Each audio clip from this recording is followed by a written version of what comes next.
त्या दृष्टीनं आज आपण या पिंपळ वृक्षाखाली उभे आहोत आणि पिंपळ वृक्षाचीच मी तुम्हाला कविता ऐकवत आहे. त्या पिंपळ वृक्षाखालचे अतिक्रमण काढावे म्हणतो, त्या पिंपळ वृक्षाखालचे अतिक्रमण काढावे म्हणतो, बुद्धाला आणि मानसाला थेट जोडावे म्हणतो, बुद्धाला आणि मानसाला थेट जोडावे म्हणतो.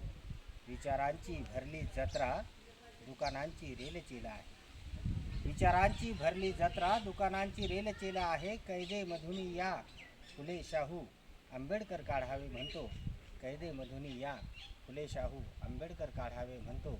आणि जाळात विचारांच्या टाका मेंदूत रुतलेली पंचांगे, जाळात विचारांच्या टाका मेंदूत रुतलेली पंचांगे. धाकामधून देवाच्या मानसाला काढावे म्हणतो, धाकामधून देवाच्या मानसाला काढावे म्हणतो, बुद्धाला आणि मानसाला थेट जोडावे म्हणतो. आणि पुस्तकात वाचले आणि भाषणात ऐकले छत्रपती, पुस्तकात वाचले आणि भाषणात ऐकले छत्रपती.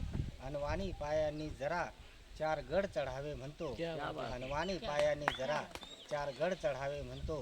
आणि मंत्रालयात आहे म्हणती गळफास विणण्याचा चरखा, मंत्रालयात आहे म्हणती गळफास विणण्याचा चरखा. फासामधून या सारे हे वावर काढावे म्हणतो, फासामधून या सारे हे वावर काढावे म्हणतो, झाला आणि माणसाला थेट जोडावे. अतिशय सुंदर पद्धतीने त्यांनी आजची व्यवस्था मांडलेली आहे. त्यांचं